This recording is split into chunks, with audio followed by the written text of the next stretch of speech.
Production funding for Meet the Past with Crosby Kemper III is provided by the Courtney S. Turner Charitable Trust, John H. Mize and Bank of America N.A. co-trustees. Step back into Kansas City's past. Meet the innovators and achievers who left their mark on our town and the nation. This week, Crosby interviews Henry Ossian Flipper, the first African-American to graduate from West Point and to command the Buffalo Soldiers. So, ladies and gentlemen, I'm here with, as you know, the first African-American graduate of West Point, the first black cavalry officer, indeed the first commissioned black man as an officer in the United States Army, the author of two important and inspiring memoirs, Henry Ossian Flipper.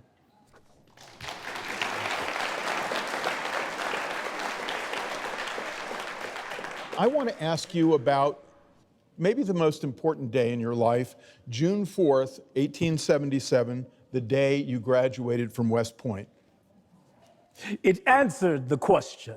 And what question was that?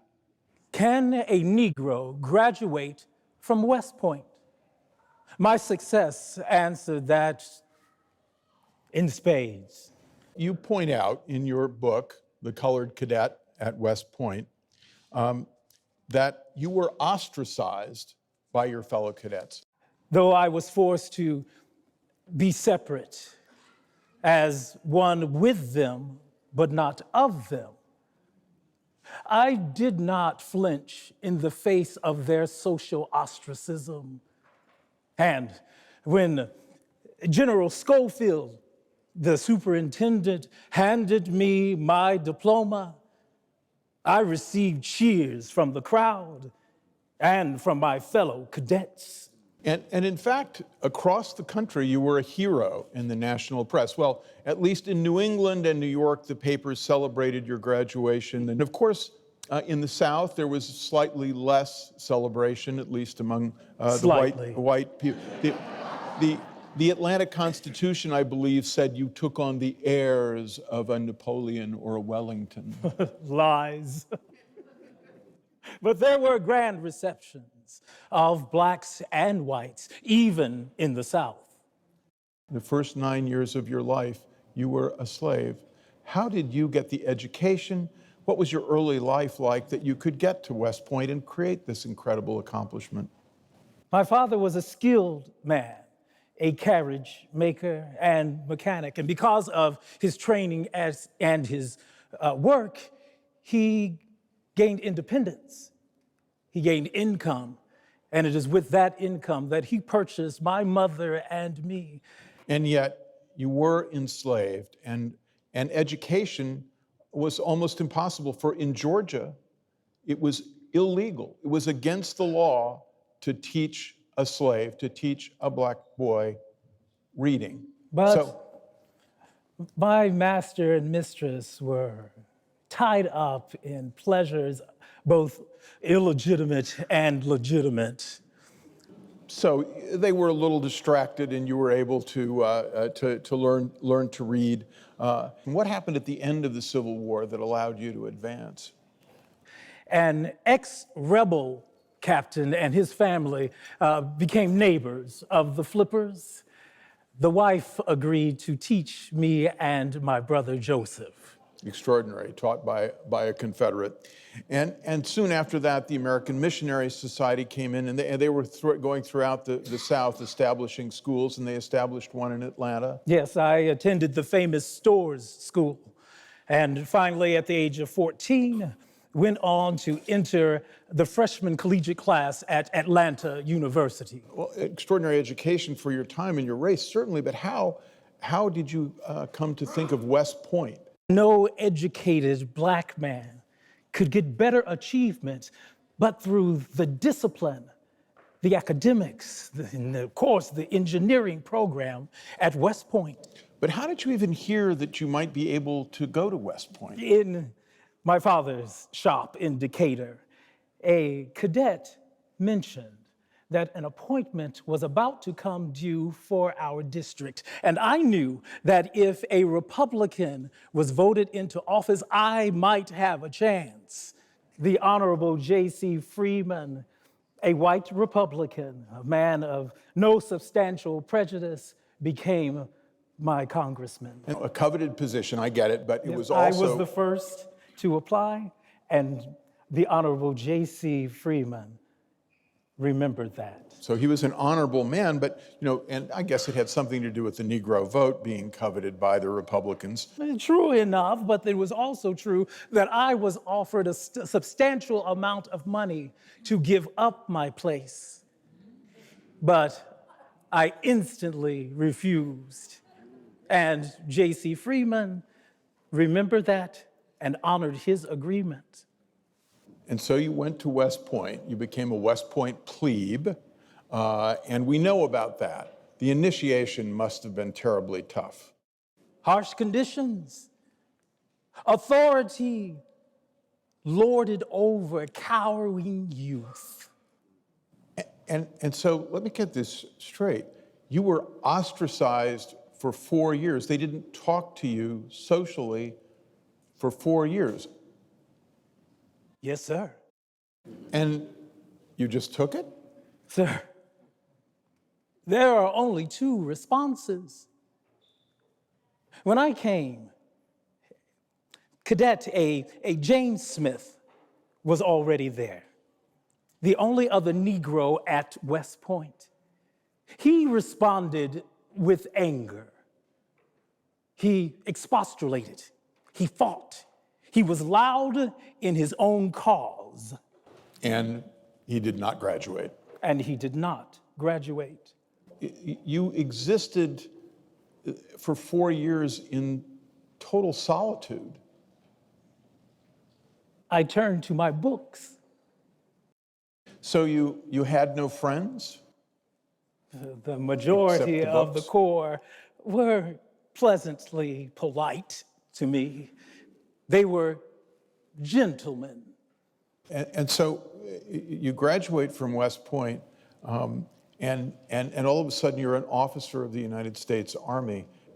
The question that I have in my mind, that no doubt many in our audience have in their minds, is how do we ever achieve, how could you ever achieve social equality?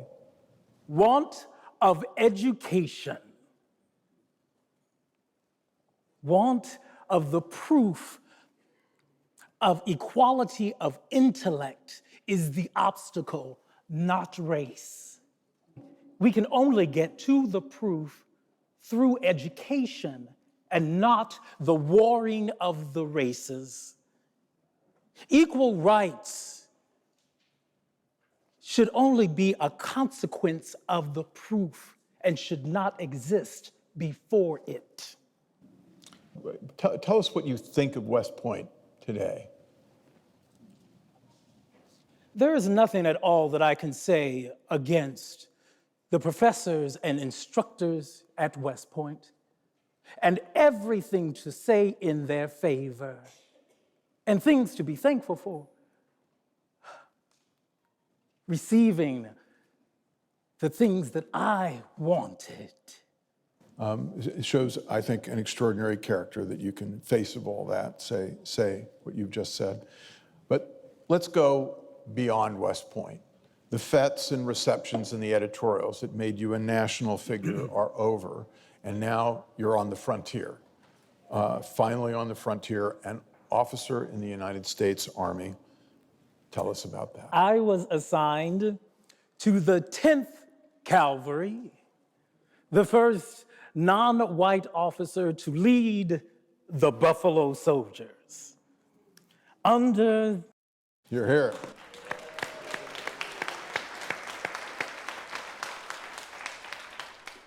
Under the command of General Grierson. Grierson, General Benjamin Grierson, the Civil War hero.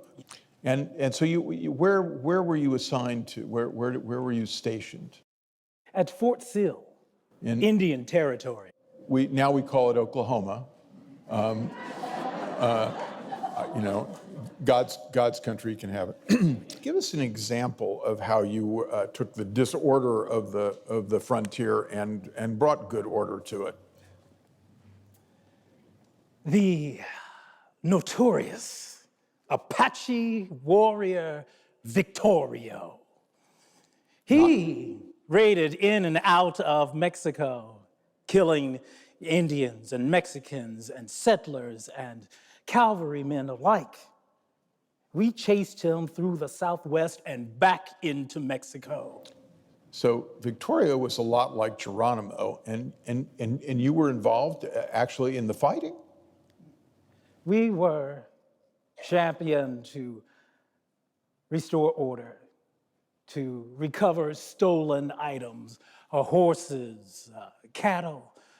But there was one time that we were under fire by the Apache after they had killed a number of our men who were out on patrol.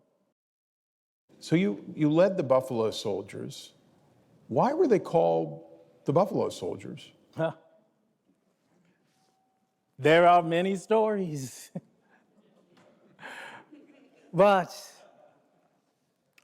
one story is because of the woolly roughness of our hair, it led the Indians to remember the mane of the buffalo.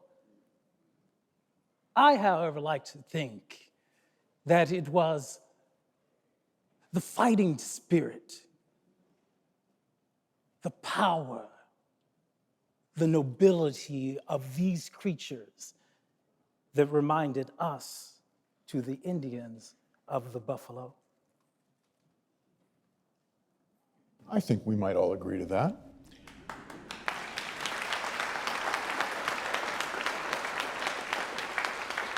Extraordinary life on the frontier, but also your education, your engineering education probably came in very handy in these frontier forts.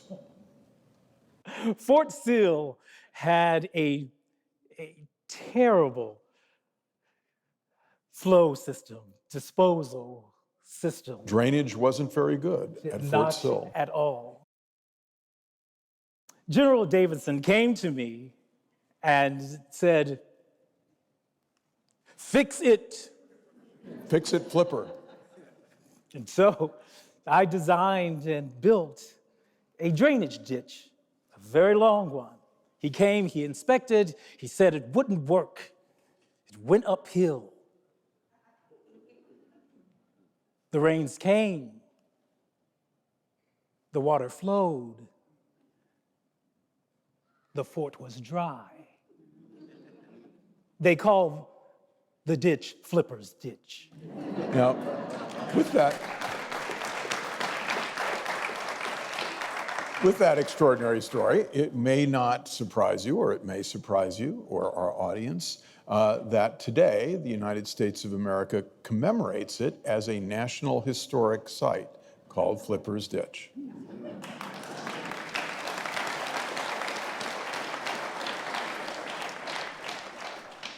So social life then did exist at the forts. Yes, sir. There were social dances, social dinners. We rode out with the ladies of the fort. And were there any particular ladies?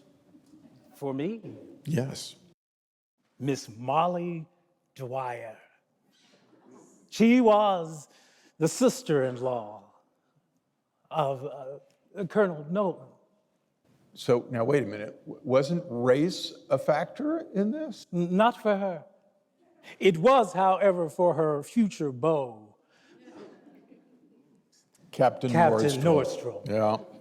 So it was a hard life, but a rewarding life for you up to the moment, the tragic moment in your career, the end to your first career, when you were court-martialed 5 years into your life as an officer of the United States Army, court-martialed at Fort Davis for embezzlement.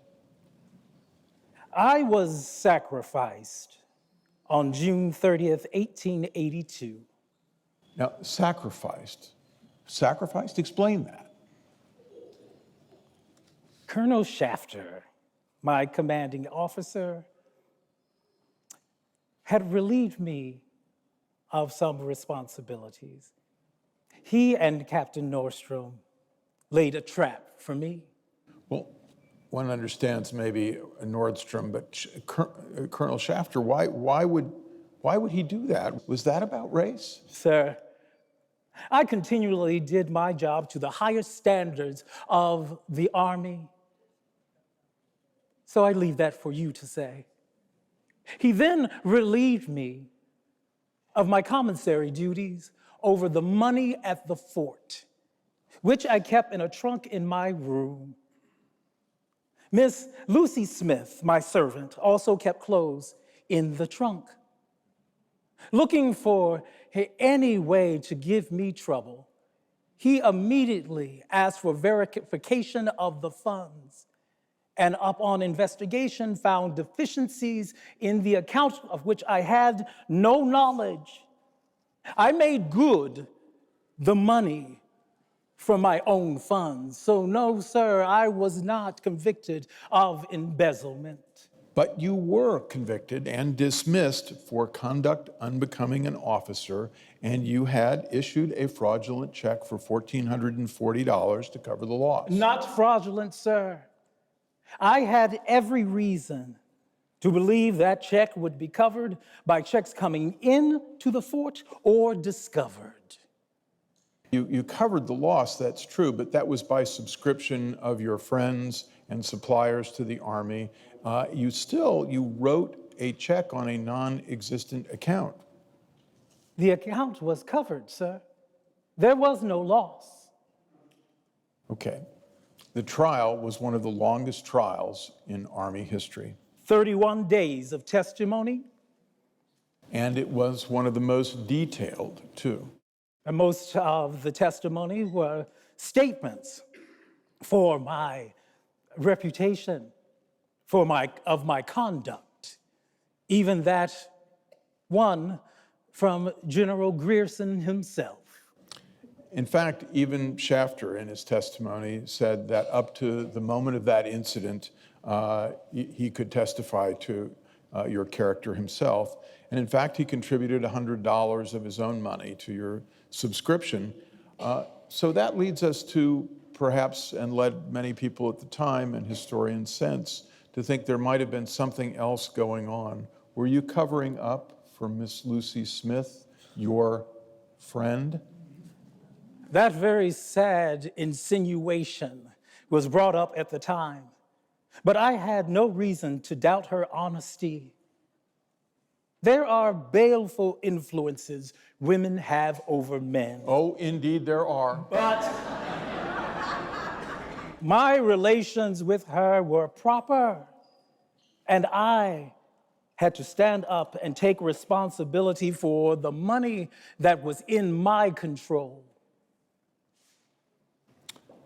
So mostly today, you are known for two things. You are known as the first African-American graduate of West Point, and you are known as the first African-American officer of the United States Army to be court-martialed. And yet, there is a third act in your life. You became one of the leading mining and oil engineers, one of the leading agents and managers, and perhaps the leading land claims agent in the most important land settlement in American history. And There was more? I beg you not forget my historical exploration, my translations, and my little book on Estevanico. Ah, yes, Estevanico. Estevanico accompanied Nunez to Florida in the early 1500s. He was the first to come through New Mexico and Arizona, and probably the first Black man to enter Kansas. The first non-native to enter Kansas, and he turned right around and went back. So you wrote a little book, a pamphlet really, but a little book which I believe is now in. One of 3 books of mine that are in the card catalog at the Library of Congress. You worked in Mexico for a very long time, Mexico and the Southwest. I was a part of a company that was owned by a number of ex-Confederate officers, including A.J. Wingo, who I worked with in the Army. They owned concessions in Sonora, in Chihuahua, and in Nogales. In Nogales, a border town between Arizona and New Mexico, you got to know a man named James Chatham, the editor of the newspaper. Yes. And when he left to join the Arizona legislature, he put me in charge as editor for 5 months. So you were the first black man to be the editor of a white newspaper in the history of America. That is correct. I was also published in the New Mexico Historical Review. But your dismissal from the Army did not prevent you ultimately from working again for your country. My extensive career in surveying and engineering in Mexico and the Southwest, my talents with Spanish, my research in archives led me to be appointed special agent in 1891 to the United States Department of Justice handling land claims. And that job and the incredible talent that you showed representing the settlers against all the prevaricating land claims led to ultimately the settlement of land claims in Arizona and New Mexico that allowed them to become states and the ultimate adjudication of the borders of the United States and Mexico. It also brought me to the attention of a Colonel Bill Green. Bill Green, the Cecil Rhodes of Arizona. Right, Cecil Rhodes being the great mining king of South Africa. He also led you to one of his partners who became an extraordinary part of your career, one of the great politician of his time in New Mexico, and infamous, unfortunately for you, in American history. Albert Bacon Fall, a mining Croesus like Colonel Bill Green. I love it, Croesus, I love his language. They put me in charge of their mining projects, again, in Mexico and the Southwest. Fall would also lean on me to be his economic and political informant in Washington. You got the attention for the Mexican Revolution while simultaneously a United States Senator, Albert Bacon Fall, and many others helped you petition Congress and the Army for reinstatement as an officer. That's correct. In the United I had States Army. many people helping me. But nothing came of that until President Harding promoted Albert Bacon Fall to be Secretary of the Interior of the United States in 1921. He wanted me to be his assistant in Washington. Unfortunately for you, and probably for relations between Mexico and the United States and for the health and welfare of the Department of the Interior, Secretary Fall was, if you'll pardon the expression, headed for a great fall. And just as we were about to introduce another petition, this time with the help of General Anson Mills. Fall was, in fact, the center of the Teapot Dome scandal. They forced him to resign. He went to jail for taking bribes. It was the greatest scandal before Watergate.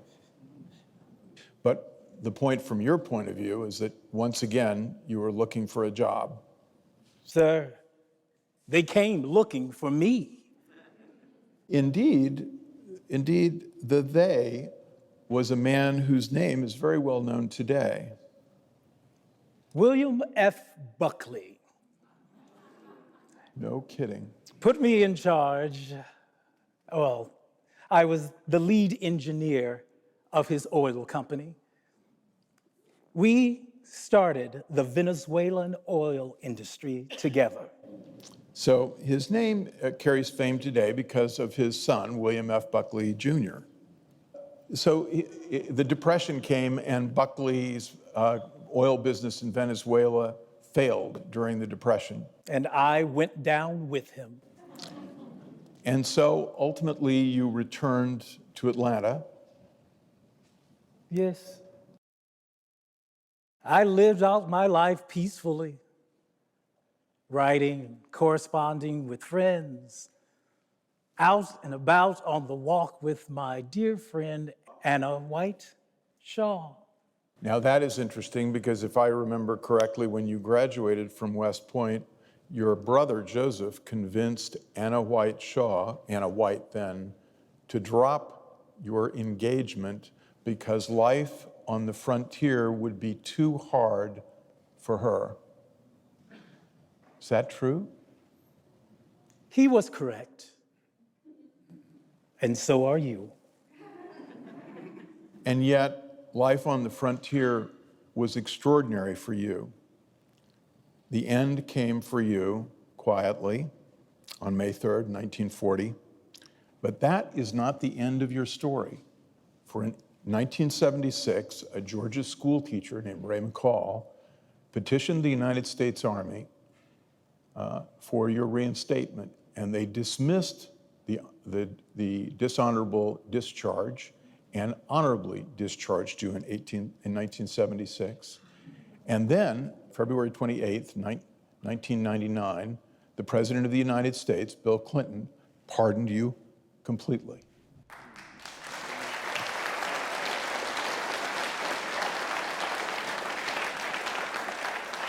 And so, ladies and gentlemen, that completes the story of one of the most interesting, colorful, tragic, and triumphant careers in American history, that of Henry Ossian Flipper.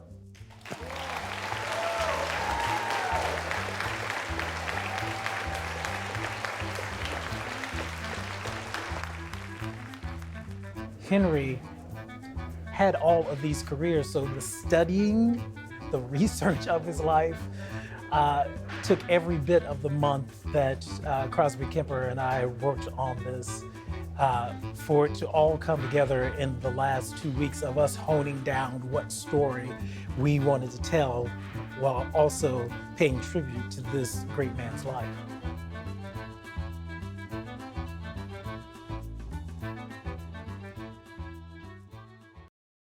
Production funding for Meet the Past with Crosby Kemper III is provided by the Courtney S. Turner Charitable Trust, John H. Mize and Bank of America N.A. co-trustees.